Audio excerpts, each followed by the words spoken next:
പശ്ചിമേഷ്യൻ സംഘർഷം തുടരുന്നതിനിടെ ഇസ്രയേലിന്റെയും അമേരിക്കയുടെയും സഖ്യകക്ഷികളുടെയും സകല കേന്ദ്രങ്ങളും തകർത്തെറിയുകയാണ് ഇറാൻ. ഏറ്റവും ഒടുവിലായി ഡീഗോ ഗാർഷ്യയിലെ US-UK സൈനിക താവളത്തിന് നേരെ ഇറാൻ വൻ ബാലിസ്റ്റിക് മിസൈൽ ആക്രമണം നടത്തിയിരിക്കുകയാണ്. അമേരിക്കയുടെയും ബ്രിട്ടന്റെയും സംയുക്ത സൈനിക താവളമുള്ള ദ്വീപാണ് ഡീഗോ ഗാർഷ്യ. മിസൈലുകളിൽ ഒന്ന് യാത്രാമധ്യേ പരാജയപ്പെട്ടതായും രണ്ടാമത്തേത് ഒരു US യുദ്ധക്കപ്പലിൽ നിന്ന് തൊടുത്തുവിട്ട മിസൈൽ ഉപയോഗിച്ച് തകർത്തതായും റിപ്പോർട്ടുകൾ ഉണ്ടെങ്കിലും വൻ നാശനഷ്ടം സംഭവിച്ചിട്ടുണ്ടെന്നും നിരവധി സൈനികർ കൊല്ലപ്പെടുകയും ചെയ്തതായി ചില ഇറാൻ മാധ്യമങ്ങൾ റിപ്പോർട്ട് ചെയ്യുന്നുണ്ട്. ഇന്ത്യൻ മഹാസമുദ്രത്തിലാണ് ഡീഗോ ഗാർഷ്യ സ്ഥിതി ചെയ്യുന്നത്.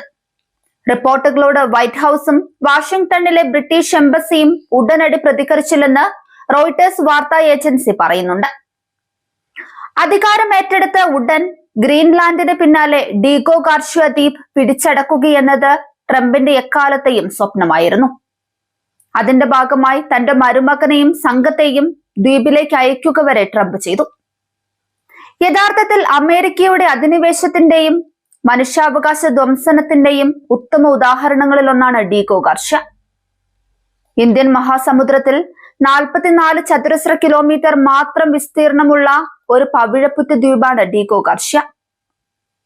കന്യാകുമാരിയിൽ നിന്ന് 2000 കിലോമീറ്ററോളം അകലമുള്ള ഈ ദ്വീപിന്റെ ചുറ്റുവട്ടങ്ങളിൽ വലിയ മത്സ്യസമ്പത്തുണ്ട്. ഇന്ത്യൻ മത്സ്യത്തൊഴിലാളികൾ ഈ മേഖലയിലേക്ക് മത്സ്യബന്ധനത്തിന് പോകുന്നത് വലിയ നയതന്ത്ര പ്രശ്നങ്ങൾക്ക് കാരണമായിരുന്നു. ഈ ഒരു വിഷയവുമായി ബന്ധപ്പെട്ടാണ് നാം ഡീഗോ ഗാർഷ്യ എന്ന പേര് ഇടയ്ക്കെല്ലാം കേൾക്കാറുള്ളത്. എന്നാൽ അമേരിക്കയുടെയും UK-യുടെയും നേതൃത്വത്തിൽ നടന്ന വലിയ മനുഷ്യാവകാശ ലംഘനങ്ങളുടെ കഥകൾ പറയാനുണ്ട് ഈ ചെറുദ്വീപിന്. 1790കളിൽ ഫ്രഞ്ച് സൈന്യത്തിന്റെ അധീനതയിലായിരുന്നു ഡീഗോ ഗാർഷ്യ. പിന്നീട് പല യുദ്ധങ്ങളുടെ പരിണിത ഫലമായി ബ്രിട്ടന്റെ പക്കലെത്തി. മൗറീഷ്യസിൽ ബ്രിട്ടൻ കോളനി സ്ഥാപിച്ചപ്പോഴാണ് ഈ ദ്വീപും കൈക്കലായത്. 1901 ദക്ഷിണാഫ്രിക്കയിലേക്ക് പോകും വഴി മഹാത്മാഗാന്ധി മൗറീഷ്യസ് സന്ദർശിച്ചിട്ടുണ്ട്. പിൽക്കാലത്ത് കോളനി ഭരണം അവസാനിപ്പിച്ചപ്പോൾ മൗറീഷ്യസിൽ നിന്ന് ഡീഗോ ഗാർഷ്യ ദ്വീപ് ബ്രിട്ടൻ പാട്ടത്തിനെടുത്തു. ബ്രിട്ടൻ ഈ ഭൂമിയിന്മേൽ US-മായി ഒരു കരാറിലേർപ്പെട്ടു. US-ന് സൈനിക കേന്ദ്രം സ്ഥാപിക്കുന്നതിന് വേണ്ടി 1971 ഇത്. 2000-ഓളം തദ്ദേശീയർ ഇവിടെ ഉണ്ടായിരുന്നു. എല്ലാവരെയും ബ്രിട്ടൻ നിർബന്ധപൂർവ്വം ഒഴിപ്പിച്ചു. ആദ്യം സെഷലിലേക്കും പിന്നീട് മൗറീഷ്യസിലേക്കും ഇവരെ മാറ്റി. സ്വന്തം മണ്ണിൽ ജീവിക്കാനുള്ള അവകാശം ഉയർത്തി ഏറെക്കാലം ഇവർ പോരാടിയെങ്കിലും ഒന്നും അധിനിവേശ ഭരണകൂടങ്ങൾ ചെവിക്കൊണ്ടില്ല. എന്തായിരുന്നു ഡീഗോ ഗാർഷ്യയെ അമേരിക്കൻ സൈന്യത്തിന് അത്രയും പ്രിയപ്പെട്ടതാകാൻ കാരണം? ഇന്ത്യൻ മഹാസമുദ്രത്തിലെ ഈ ചെറുദ്വീപിനെ ഒരു തന്ത്രപ്രധാനമായ മേഖലയായി കണ്ടു അമേരിക്ക. ഭൂമിശാസ്ത്രപരമായി അതിന്റെ പ്രത്യേകത എപ്പോഴും പ്രതിരോധ വിദഗ്ധരെ ആകർഷിച്ചിരുന്നു.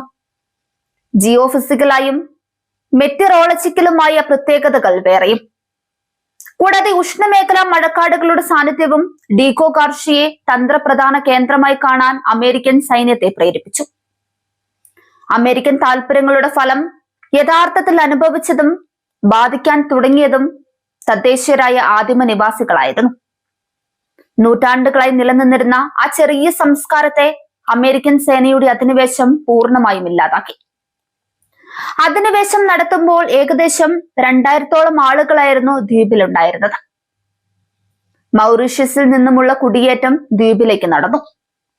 തെങ്ങിൽ നിന്നുമുള്ള വരുമാന മാർഗങ്ങളായിരുന്നു പ്രധാനമായും ദ്വീപ് നിവാസികൾ ഉപജീവനത്തിനായി ആശ്രയിച്ചത്.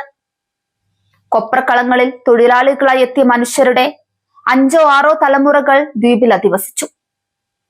കൊളോണിയൽ ഭരണം നിലനിന്ന സമയങ്ങളിൽ ആഫ്രിക്കയിൽ നിന്നും പ്രധാനമായും മൊസാംബിക്കിൽ നിന്നുമുള്ള അടിമകളെയും ദ്വീപിൽ കൊണ്ടുവന്നിരുന്നു.